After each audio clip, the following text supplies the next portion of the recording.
Hey yo, and we're live with Matthew 17. Alright, let's get right into it, fam. And after 6 days, Jesus taketh Peter, James, and John his brother. Oh, I know what's going to happen here.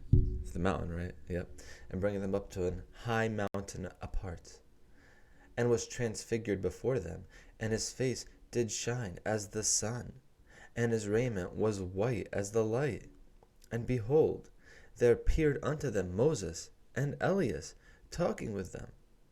Then answered Peter and said unto Jesus, Lord, it is good for us to be here. If thou wilt, let us make here 3 tabernacles, one for thee, and one for Moses, and one for Elias. While he yet spake, behold, a bright cloud overshadowed them, and behold, a voice out of the cloud, which said, This is my beloved Son, in whom I am well pleased. So this must be God the Father talking. Okay, we always think the word must be Jesus, so whenever God spoke, it was always Jesus speaking. But this is very clearly God the Father talking. Not Jesus. Not the Son. Not the Word. This is the Father. Am I wrong? Maybe. This is my beloved Son, in whom I am well pleased. Hear ye him. And when the disciples heard it, they fell on their face and were sore afraid. And Jesus came and touched them and said, Arise, and be not afraid. Be not afraid? God the Father just spoke. Kind of scary. And when they had lifted up their... Actually, I like that. Lifted up their eyes and saw no man save Jesus only. And as they came down from the mountain, Jesus charged them, saying, Tell the vision to no man, until the Son of Man be risen again from the dead. So there's a sense of secrecy. It's not just like tell no one. It's like, okay, tell no one, but let's be clear here. After I risen from the dead, after I died, rise again, then tell people.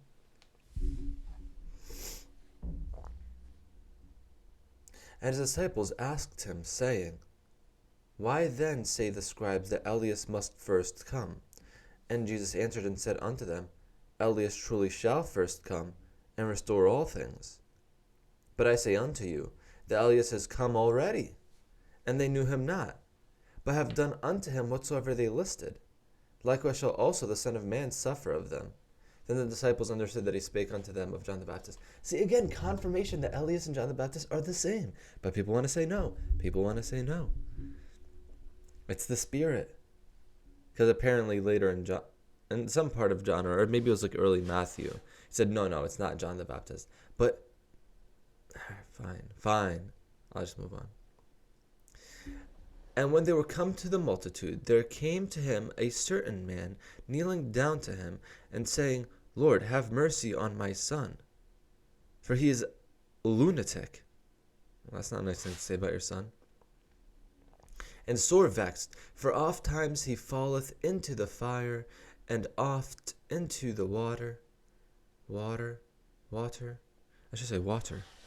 the water. And oft into the water.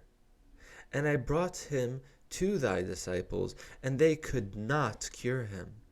Then Jesus answered and said, O faithless and perverse generation, how long shall I be with you? How long shall I suffer you? Bring him hither to me. And Jesus rebuked the devil, and he departed out of him, and the child was cured from that very hour. Then came the disciples to Jesus apart, and said, Why could we not cast him out? And Jesus said unto them, Because of your unbelief. For verily I say unto you, if ye have faith as a grain of mustard seed, ye shall say unto this mountain, Remove hence to yonder place, and it shall remove, and nothing shall be impossible unto you. Howbeit this kind goeth not out but by prayer and fasting. The demon. And while they abode in Galilee, Jesus said unto them, The Son of Man shall be betrayed into the hands of men, and they shall kill him. And the 3rd day he shall be raised again. And they were exceeding sorry. So he's prophesying his own death right now. It's getting close. And when they were come to Capernaum, they that received tribute money came to Peter and said, Doth not your master pay tribute? He saith, Yes. And when he was come into the house, Jesus prevented him, saying, What thinkest thou, Simon? Of whom do the kings of the earth take custom or tribute? Of their own children, or of strangers? Peter saith unto him, Of strangers. Jesus saith unto him, Then are the children free. Notwithstanding, lest we should offend them, go thou to the sea, and cast an hook, and take up the fish that first cometh up, and when thou hast opened its mouth, thou shalt find a piece of money. That take, and give unto them for me and thee. Interesting. Why find it? Why not just grab it from the floor? It's right there under you.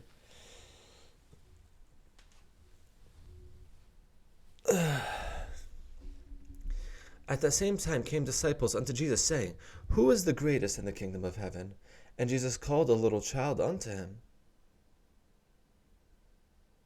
and set him in the midst of them, and said, Verily I say unto you, except ye be converted, and become as little children, ye shall not enter into the kingdom of heaven. Whosoever therefore shall humble himself as this little child, the same is greatest in the kingdom of heaven. And whoso shall receive one such little child in my name receiveth me. But whoso shall offend one of these little ones, which believe in me, it were better for him that a millstone were hanged about his neck, and that he were drowned in the depth of the sea. Woe unto the world because of offenses, for it must needs be that offenses come. But woe to that man by whom the offense cometh. So, indeed, offenses will come, but the one who caused them, woe to him. Wherefore, if thy hand or thy foot offend thee, cut them off, and cast them from thee. It is better for thee to enter into life halt or maimed, rather than having 2 hands or 2 feet to be cast into everlasting fire. And if thine eye offend thee, pluck it out, and cast it from thee. It is better for thee to enter into life with 1 eye, rather than having 2 eyes to be cast into hell fire. Take heed that ye despise not one of these little ones, for I say unto you, that in heaven their angels do always behold the face of my Father which is in heaven.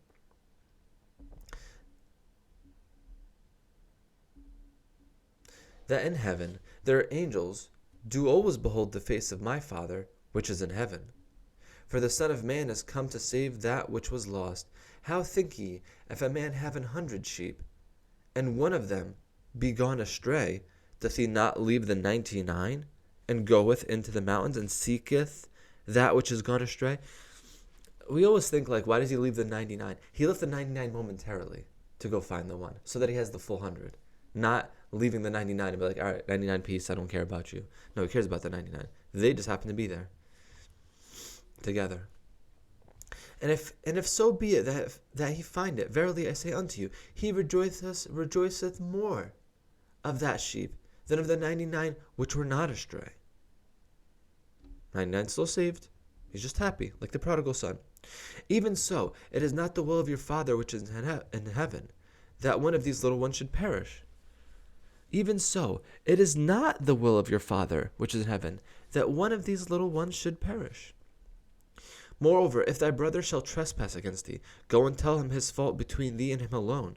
If he shall hear thee, thou hast gained thy brother. But if he will not hear thee, then take with thee 1 or 2 more, that in the mouth of 2 or 3 witnesses every word may be established. And if he shall neglect to hear them, tell it unto the church.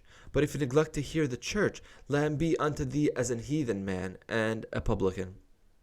Verily I say unto you, whatsoever ye shall bind on earth shall be bound in heaven, and whatsoever ye shall loose on earth shall be loosed in heaven. I don't know what that line means, but I've heard it multiple times. Bind earth, bind heaven, loosed. Got questions. Let's see what they have to say about it. Yeah, what is binding and loosing? Whatever you bind on earth, okay, yeah. And this was Jesus speaking directly to the apostle and indirectly to others. Enters the kingdom himself. General authority symbolized by position of the keys, and that preaching the gospel would by means of opening the kingdom of heaven to all believers and shutting it against unbelievers. Bind and loose were common in Jewish legal phraseology. Yeah, I see that.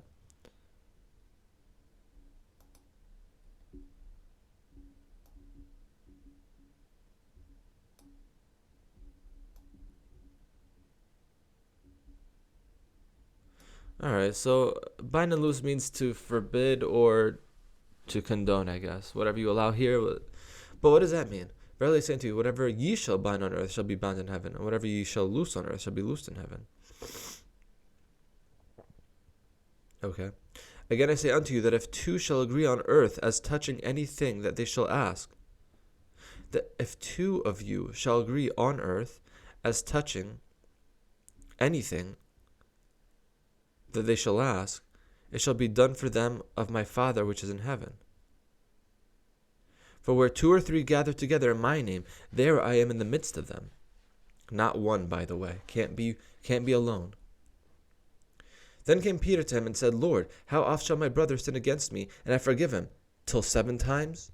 Jesus saith unto him, I say not unto thee until 7 times, but until 70 times 7, 490 times for you math people.